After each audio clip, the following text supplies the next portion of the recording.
Bienvenue donc à la session de l'atelier technique Les nouveautés du Web App Builder for ArcGIS. Donc moi-même et Julie, on va vous présenter les nouveautés propres à cette application, ce constructeur d'applications web que vous connaissez sûrement déjà ou peut-être pas encore. En tout cas, on va vous présenter les différentes moutures de ce produit, de cette application, qui est disponible dans les différentes interfaces disponibles de la plateforme, qui est ArcGIS Online, également dans la partie ArcGIS Entreprise au niveau du portail for ArcGIS. Et on a également une application Web App Builder for ArcGIS pour les développeurs. Donc on va vous résumer un petit peu les nouveautés de cette année sur cet applicatif. Donc petit rappel pour les nouveaux, pas nouveaux, peu importe. Donc c'est une application WYSIWYG intuitive qui va vous permettre de créer de façon, dans une logique de paramétrage, des applicatifs web en choisissant des thèmes, en choisissant des widgets fonctionnels qui vont permettre de naviguer, consulter, éditer les données d'une carte que vous avez déployée sur un portail que vous avez partagé. Et cette application sera disponible à l'ensemble des utilisateurs qui auront accès à cette information selon la logique de partage que vous avez fait sur le portail. Donc plus de 40 widgets, et elle produit des applications web responsive design dans un environnement de développement cross-plateforme aujourd'hui, HTML5, JavaScript. Donc tout ce que vous allez produire, une même application sera disponible sur tablette, sur navigateur, etc., etc. Donc vous voyez que l'adhésion est assez forte mondialement. On a près de 239 000 applications déployées qui a été identifiée au niveau de la conférence US. Donc tout ça évolue bien sûr et je suis sûr que vous allez en déployer plus. Donc le Web App Builder, ici, on va décliner un petit peu notre présentation selon l'usage que l'on peut faire du Web App Builder et là où il est placé dans votre infrastructure et selon l'usage de la plateforme que vous en faites. Donc il est disponible dans les 3 environnements de déploiement de la plateforme ArcGIS. J'estime que c'est 3 environnements de déploiement. Donc vous avez un Web App Builder avec ArcGIS Online, qui suit donc les mises à jour trimestrielles d'ArcGIS Online. Vous avez également le Web App Builder, bien sûr, intégré à ArcGIS Enterprise, qui se trouve au niveau de votre portail for ArcGIS. Donc il est lié aux mises à jour d'ArcGIS Enterprise, celui-ci. Et on verra qu'il y a une petite nouveauté assez intéressante, c'est qu'on va pouvoir commencer un petit peu personnaliser ce Web App Builder et apporter de la fonctionnalité un peu que vous aurez créée directement. Et ensuite, bien sûr, vous avez le Web App Builder for ArcGIS Developer Edition qui permet d'étendre en fait les capacités d'applications GUI, de fonctionnels, avec déploiement et développement de widgets, voire de thématiques également, de thèmes et de styles d'applications que vous pourriez développer. Et ce Web App Builder Dev développeur s'inscrit, marche, fonctionne avec soit l'environnement cloud d'ArcGIS Online, également avec votre portail qui est disponible sur ArcGIS Enterprise. Donc on va décliner un petit peu ces 3 environnements du Web App Builder. Donc la première étape, c'est le Web App Builder. On va voir les nouveautés de juin et de septembre 2017 dans le cadre du Web App Builder d'ArcGIS Online. Très rapidement, donc il y a eu de nouveaux widgets assez intéressants, certains plus ou moins, mais disons qu'on a un widget de conversion de données, la possibilité de faire du plein écran, ça peut être utile si vous avez un mur d'images et vous voulez faire une application, surtout on va voir avec un nouveau thème que vous voyez qui s'appelle tableau de bord, peut-être que vous avez déjà vu durant ces 2 jours où vous allez sûrement utiliser, qui permet en fait de faire de la carto avec des indicateurs sous forme de diagrammes et d'infographies. Donc différents nouveaux widgets et également des améliorations de widgets existants. Donc ça, je vous invite à lire le fameux blog de notre ami Gaëtan Arcorama qui décrit tout ce qu'il faut là-dessus. Et on a de nouvelles fonctions également dans l'onglet attributs que Julie va nous présenter tout à l'heure. Donc très rapidement, un premier thème dans le tableau de bord. Vous l'avez peut-être vu, j'espère en tout cas, durant ces 2 jours, parce qu'il est très intéressant et très utile. Donc, une ergonomie de type tableau de bord, où on va pouvoir afficher simultanément la carte, vos données, des infographies dynamiques par rapport à la carte, c'est-à-dire quand je vais zoomer, dézoomer sur la carte, les infographies vont se mettre à jour, et on va pouvoir moduler en fait cette présentation, tableau de bord avec une carte, des widgets à gauche, à droite, en bas, 2, 3, 5, 7, etc. Et tout ça, toujours dans une logique de paramétrage. Des nouvelles fonctionnalités dans l'onglet attributs va nous permettre de rajouter des sources de données supplémentaires qui ne sont pas forcément présentes dans la web map, mais qui ont un intérêt à être embarquées dans l'application que l'on va déployer pour justement apporter une information supplémentaire d'un autre domaine, etc. Et où on va pouvoir également accéder à des contenus abonnés. Tout ça, je passe très rapidement parce que Julie va faire une super présentation. Ensuite, vous avez ici un nouveau widget qui est plutôt intéressant, qui était une vraie demande, je pense, ou une attente de nos clients, qui était une logique qui s'appelle filtrage. Mais l'objectif, c'est plutôt en fonction d'une localisation, un point, un polygone, d'une sélection d'une entité, de pouvoir savoir en fonction d'une distance, à telle distance, de sélectionner les entités de différentes couches, comme une sélection multicouche, et d'avoir une sorte de résumé en fait de ce qui se trouve à distance en fait de ce positionnement, et on va pouvoir produire des rapports. Donc il y a quelques niveaux de personnalisation, ça ne va pas très bien, mais en tout cas ça répond à ce besoin de j'opère une analyse spatiale et je peux très rapidement faire un petit peu un rapport synthétique de mon analyse en fonction de la distance. Bon, bref.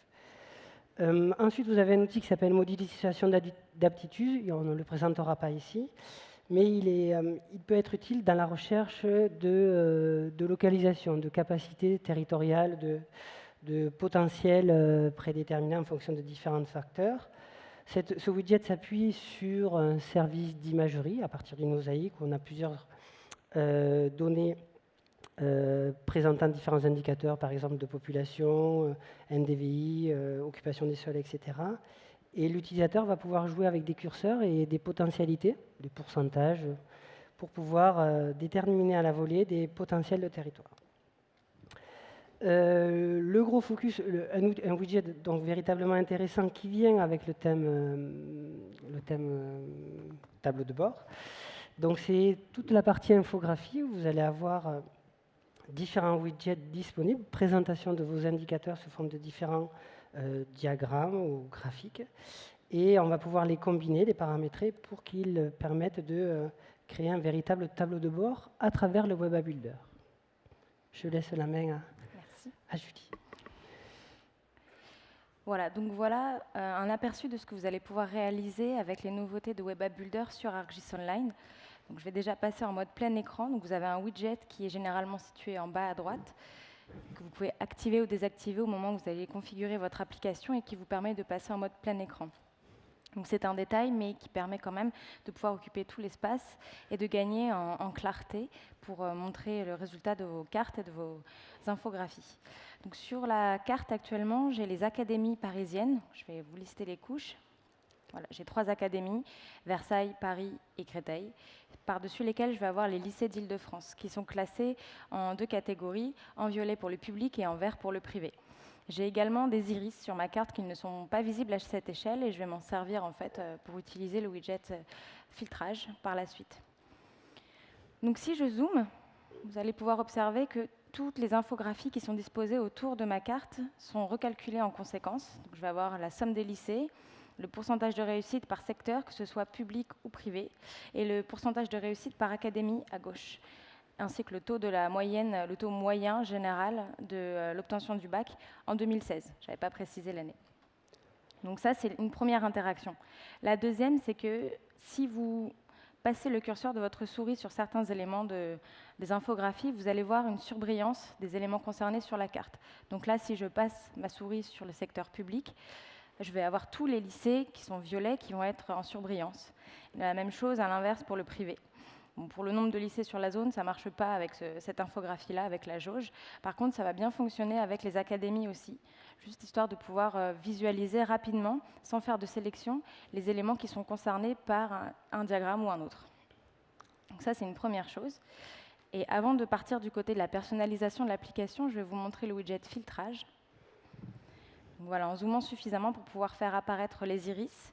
Les iris, donc, ce sont des îlots de regroupement pour le calcul de statistiques et c'est un maillage de l'INSEE qui découpe les communes en différents quartiers si elles sont suffisamment grandes et peuplées.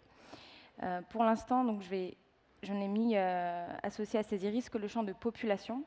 Vous pouvez en avoir plein d'autres parmi les différentes données qui sont à votre disposition. Moi, je me suis cantonnée à la population et je vais aller chercher mon widget filtrage ici. Donc, plusieurs manières de l'utiliser. Le but, c'est comme vous l'a dit Vincent, c'est de pouvoir, par rapport à une zone donnée, générer un rapport qui va calculer, représenter les éléments qui sont contenus dans une zone donnée. Donc, cette zone, vous allez pouvoir soit la configurer en renseignant une adresse ou un lieu, soit dessiner ou sélectionner une entité sur votre carte. Donc, la sélection se trouve ici, mais après, vous pouvez également dessiner ou positionner un point à l'aide des outils de dessin qui sont là. Moi, je vais positionner un point à peu près là où on se trouve aujourd'hui. Par défaut, mais ça, c'est un paramétrage que j'ai fait au niveau de la personnalisation du widget, il me propose un rayon de 1000 mètres. Et moi, je vais demander est-ce que ce soit à 1500 mètres pour l'agrandir un petit peu et inclure au moins un lycée dans ma zone d'études. Une fois que je suis satisfaite de la zone que je veux pouvoir éditer en termes de rapport, je vais cliquer sur le rapport. Et là, il va me sélectionner les couches qui intègrent le rapport. Là encore, ces couches, j'en ai 3 sur ma carte. Il manque les académies ici dans le résultat. C'est en fait une donnée que j'ai choisi de ne pas inclure dans le rapport. Et ça se fait au niveau de la personnalisation du widget. Donc d'abord, je vais avoir la zone totale qui concerne le territoire qui va être édité sous forme de rapport, le nombre de lycées concernés. Donc pour chaque lycée, je vais avoir le nom, le pourcentage de réussite au bac et le nombre d'élèves présentés au bac en 2016. Et puis en dessous, tous les iris, donc ça ne paraît pas comme ça, mais j'en ai 48. Pour chaque iris, je vais avoir le nom et je vais avoir la population. Donc c'est la population dans l'entièreté de l'iris, mais pas juste ce qui est contenu dans la zone. Pour l'instant, c'est une donnée qui n'est pas encore disponible. En revanche, ici, la surface qui est proposée, c'est celle qui est strictement incluse dans la zone qui concerne le rapport. Vous pouvez bien sûr paramétrer le nombre et le nom des champs que vous voulez voir apparaître dans le rapport. Moi, je me suis limitée à 3 pour les lycées, mais j'en ai encore bien d'autres à l'intérieur de mes données. Également pour les iris, je me suis cantonnée à 2 champs, mais vous en avez d'autres que vous pouvez choisir d'inclure ou de ne pas inclure dans la personnalisation de votre rapport. Pour pouvoir donc l'éditer, vous choisissez ici un format. Si je pars en A4 portrait, par exemple, je vais lui demander de me l'imprimer et il va m'éditer un rapport. Donc la génération, je vais avoir un aperçu ici cartographique qui met un certain temps en général à s'afficher. En attendant qu'il apparaisse, on a un petit résumé ici du nombre de lycées et des iris que j'ai renommés quartiers dans mon rapport qui sont présents sur la zone, la surface totale, donc la longueur, donc là c'est pas indiqué. En revanche, je vais avoir un tableau récapitulatif à chaque fois des champs que j'ai choisi de faire apparaître. Et vous pouvez ensuite imprimer, enregistrer ce document où vous le souhaitez pour le réutiliser dans vos présentations. Donc, je vais aller du côté de la configuration de l'application pour aller un petit peu plus loin et vous montrer la façon dont vous allez pouvoir personnaliser votre application. Donc, tout ça commence d'abord par le choix de la thématique. Donc là, on est sur les tableaux de bord. Vous avez la possibilité de choisir un style particulier et une certaine mise en page. La mise en page, elle peut également être modifiée. Vous avez un bouton orange. C'est une action qui est pour le moment inédite et réservée uniquement au template tableau de bord.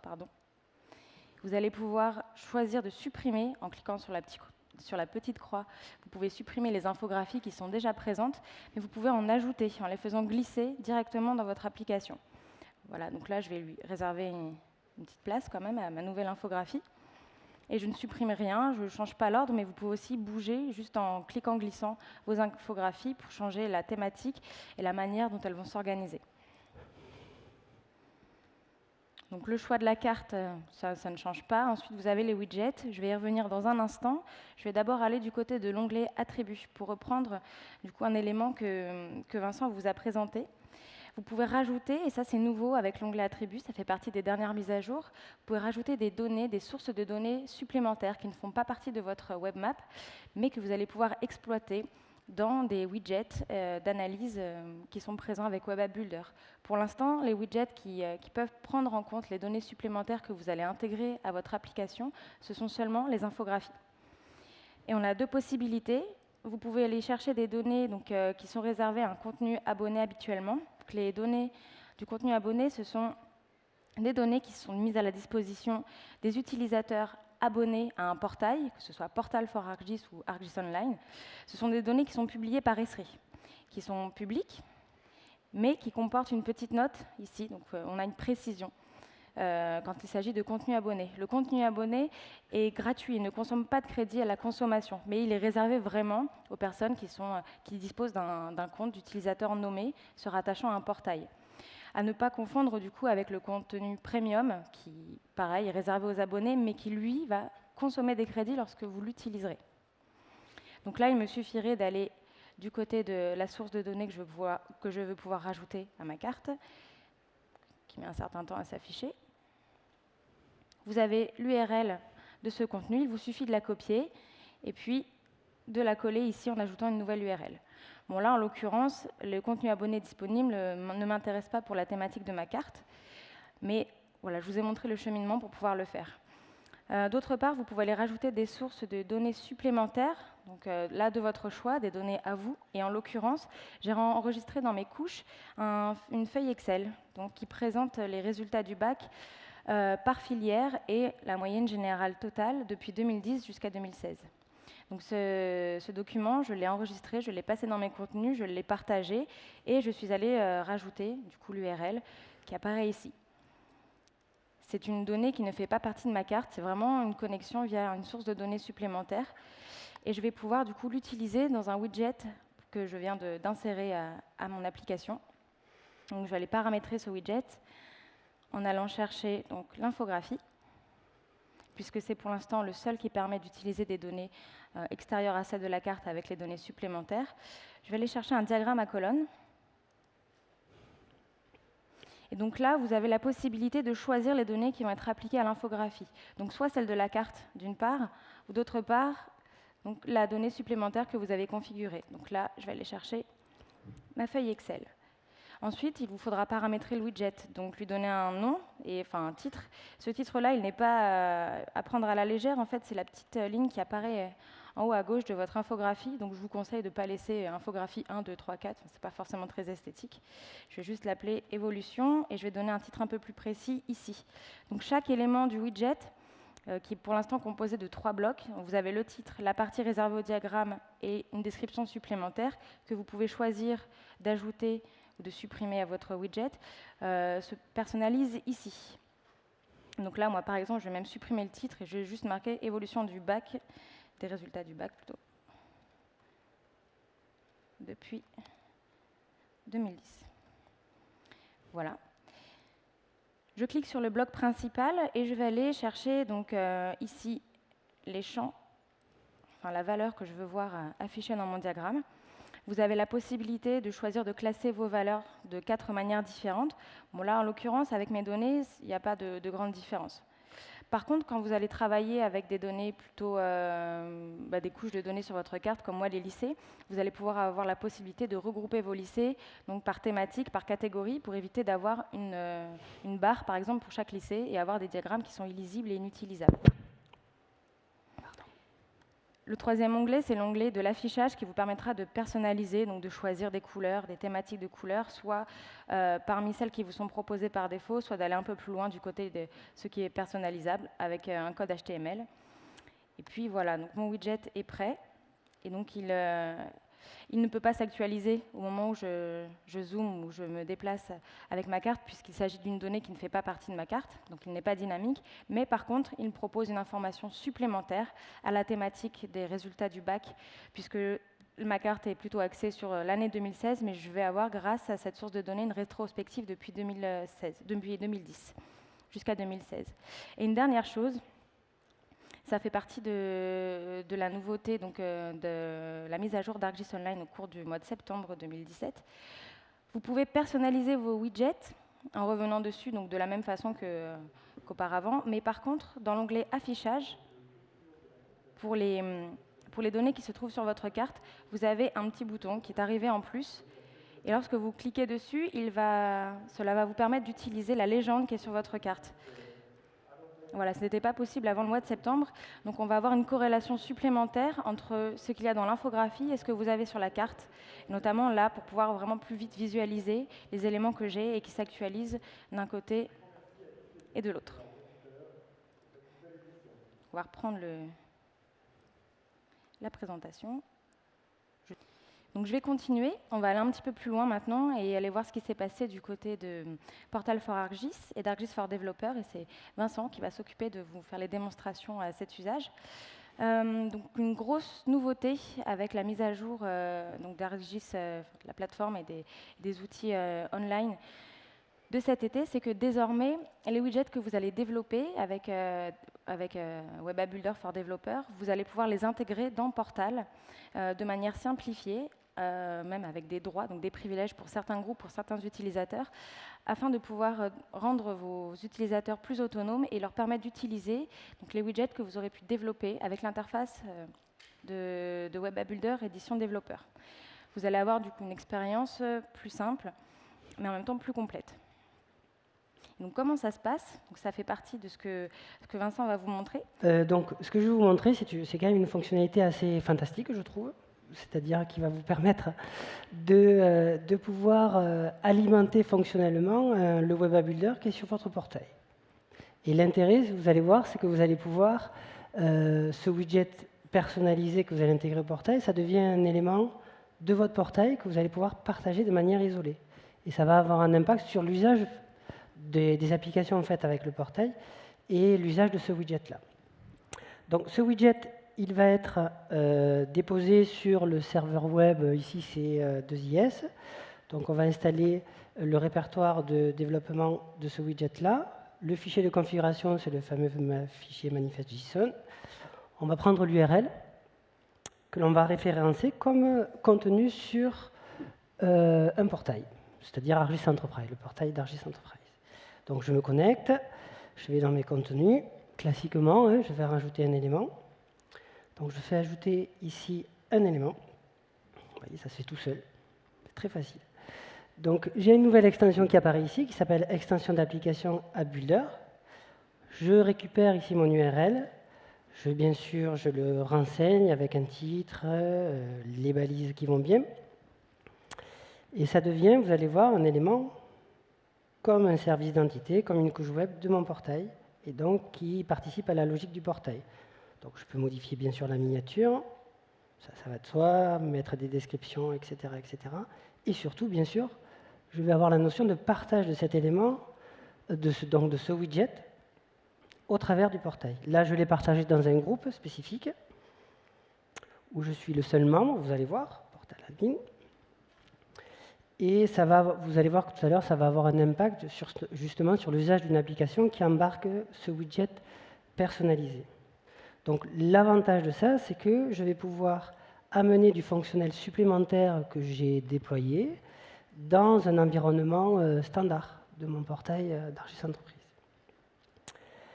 Donc je vais retourner ici dans mes contenus et je vais créer une application. L'application que j'ai créée ici, c'est une donnée qui est câblée sur l'API JC2Co qui permet de remonter les états des stations ici Vélo Toulouse, sur la ville, l'agglomération de Vélo Toulouse, ou la métropole, je ne sais pas.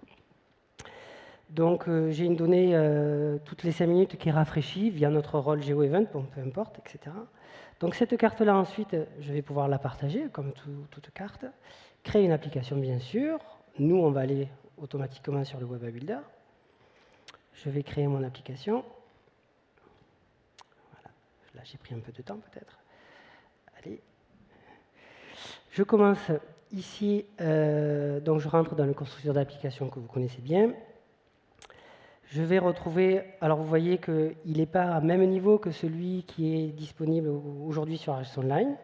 Donc je vais avoir les notions de personnalisation que vous connaissez bien, avec le titre, la couleur, le logo, etc. etc. Et surtout, ce qui va m'intéresser ici, c'est d'aller charger d'utiliser ce fameux widget personnalisé. Donc vous allez retrouver deux onglets cette fois-ci dans le choix des widgets et le fameux onglet personnalisé. Et là, je vais retrouver mon widget.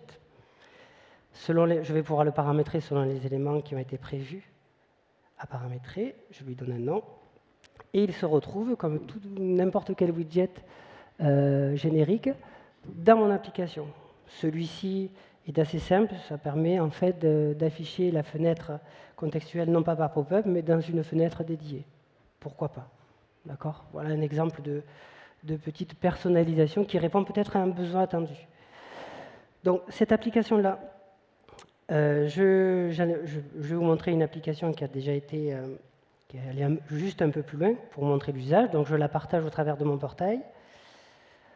Moi, je suis connecté en tant qu'administrateur avec mon compte. Donc, un jour où mon application crée, vous voyez que j'ai, avec d'autres widgets classiques, mon widget personnalisé qui apparaît comme n'importe quel widget, donc je vais pouvoir l'utiliser de la même manière conjointement avec les autres widgets. Et puis on va voir que cette notion de partage a un impact assez important et ça peut vous donner des idées de déploiement fonctionnel plutôt que sur vos applications. Je me connecte avec un autre utilisateur qui est également éditeur, qui peut pousser des contenus. Et vous voyez qu'il ne voit pas le groupe. Donc il n'est pas membre du groupe dans lequel j'ai partagé le widget. Déjà, premièrement. Ensuite, j'ai accès quand même à cette application que j'ai créée, mais vous voyez, elle va s'ouvrir. Moi, je n'ai pas accès. Enfin, en tout cas, je sais qu'il n'y a pas ce widget-là disponible dans cette application. Pourtant, c'est la même. D'accord? C'est juste que mon profil ne me permet pas d'accéder à ce widget. C'est assez intéressant. Et puis, troisièmement, je suis quand même un éditeur, j'ai la capacité de créer des cartes, donc du coup, de partager ces cartes via des applications. Bien sûr, je vais la créer ici avec le Web App Builder, toujours pareil. C'est un peu du bourrage de crâne, mais c'est intéressant. Et du coup, vous voyez que quand je vais rajouter mon widget, je vais faire toujours la même personnalisation. Là, c'est comme si je faisais une nouvelle application, peu importe. Et je vais aller dans l'onglet Widget. Nouveau widget. J'ai quand même malgré tout l'onglet personnalisé, mais aux surprises, ici, je n'en ai pas. D'accord? Donc, cette nouvelle capacité est, je pense, assez intéressante en termes de diffusion et de partage de fonctionnalités au travers du Web App Builder, et ainsi de spécifier un fonctionnel par rapport à un profil d'utilisateur. Voilà, Julie. On va passer maintenant à la troisième et dernière partie, à savoir les nouveautés de Web App Builder version développeur. Donc, je vous rappelle que pour pouvoir l'utiliser, la version développeur, il vous faudra disposer d'un compte ArcGIS, donc soit d'un compte d'organisation ArcGIS Online, soit d'un compte Portal for ArcGIS ou, plus simple, d'un compte directement développeur. Et vous aurez besoin d'enregistrer votre Web App Builder for développeur auprès d'une organisation pour pouvoir interagir avec elle et aller au bout de votre développement. Le Web App Builder for Developer exploite les web maps des utilisateurs de l'organisation. Il va vous fournir un cadre complet de personnalisation, que ce soit au niveau des widgets, des thèmes, des applications, des kits de développement, et qui exploite l'API JavaScript et d'ArcGIS. Alors aujourd'hui, donc la dernière mise à jour de Web App Builder for Developer du coup, correspond à la dernière version d'ArcGIS Online. Vous allez retrouver la même thématique tableau de bord, qui n'existe pas encore, qui n'est pas encore intégrée à la dernière version de Portal. Mais là, vous allez la retrouver côté développeur, avec les mêmes widgets, les mêmes fonctionnalités. Vous retrouverez tous les usages que je vous ai montrés précédemment au cours de la démonstration. Et donc c'est vraiment un système qui est à mi-chemin entre ArcGIS Online et Portal, qui va pouvoir utiliser les ressources d'ArcGIS Online en les poussant, en les personnalisant, et pour pouvoir du coup les réutiliser avec Portal pour combler éventuellement ce qui manque d'une mise à jour à l'autre. Donc il nous reste une dernière démonstration. Donc je vais vous présenter cette fois-ci la mouture Web App Builder développeur en version 2.5 et je vais essayer de focaliser sur les éléments nouveaux parce qu'il y a eu des sessions là-dessus, etc. Donc je le rappelle, le Web App Builder va permettre d'avoir un environnement de développement autour de cet outil-là, de cette application-là, et de personnaliser à la fois le fonctionnel et à la fois la thématique. Donc il s'appuie, la première chose à faire, bien sûr, c'est que Cette application, c'est une application autonome qu'il va falloir identifier auprès d'un portail. Ça, ce sont des choses assez normales. Et vous voyez que dans les répertoires, cette fois-ci du Web App Builder d'installation, je vais, dans le répertoire widget, je vais rajouter mes widgets personnalisés. Dans le répertoire thème, mes thèmes également personnalisés, qui correspondent peut-être à un besoin. Donc ce Web App Builder qui est installé sur un serveur ou sur une machine, peu importe laquelle, la première étape, c'est bien sûr de l'identifier pour qu'il puisse connaître les ressources disponibles sur le portail, pour que les utilisateurs soient identifiés pour pouvoir l'utiliser et créer des applications à partir de ce constructeur d'applications-là. Une fois qu'il est bien identifié, on le partage comme toute autre application pour définir quels utilisateurs, quel rôle du portail vont pouvoir l'utiliser. Un élément nouveau également de cette partie dev, c'est qu'il va prendre en compte les thèmes partagés.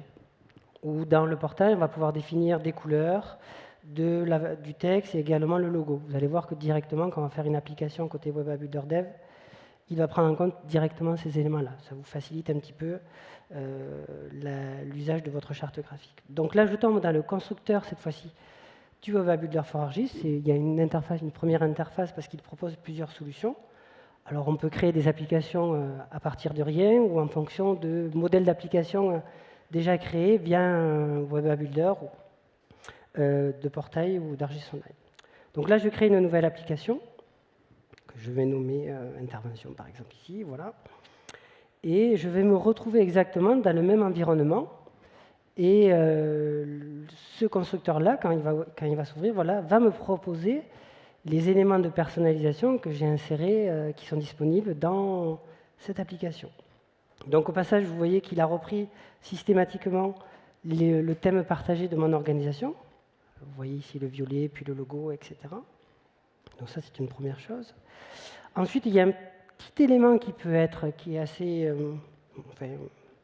simple, qui peut permettre de personnaliser la page de chargement, d'attente, on va dire, de chargement de l'application. Voilà, une image de fond de plan, et puis vous pouvez rajouter un petit GIF, etc. Bon, c'est anecdotique, mais bon, pourquoi pas. En tout cas, ça peut répondre à un besoin de charte.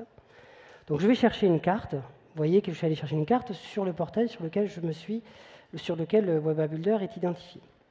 Et je vais retrouver, vous voyez, un nouveau thème ici, qui s'appelle barre latérale. Donc automatiquement, il m'est proposé, et je vais pouvoir l'utiliser et préparer une application avec ce nouveau thème-là.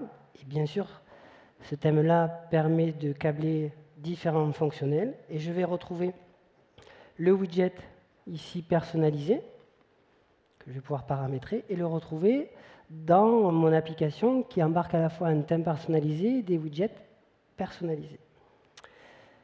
Cette application, bien sûr, je vais pouvoir la visualiser, etc. Et ensuite, la déployer comme n'importe quelle application sur le portail. Voilà, donc c'est pour vous montrer le fonctionnel identique au côté Web App Builder. Tout ça est cohérent, hein. D'une interface à l'autre, on retrouve le même fonctionnel, bien sûr. Donc, un exemple également, juste pour indiquer que, comme l'a dit Julie, le Web App Builder Dev reprend l'ensemble des nouveautés de la version d'ArcGIS Online d'aujourd'hui.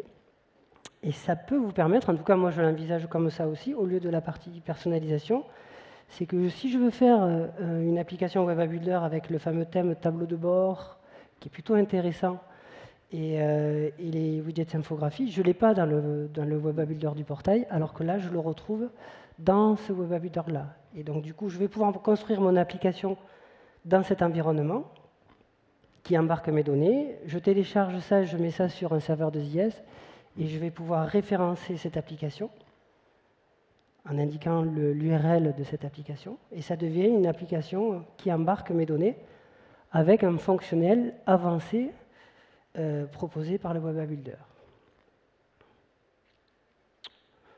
Voilà, je vais arrêter très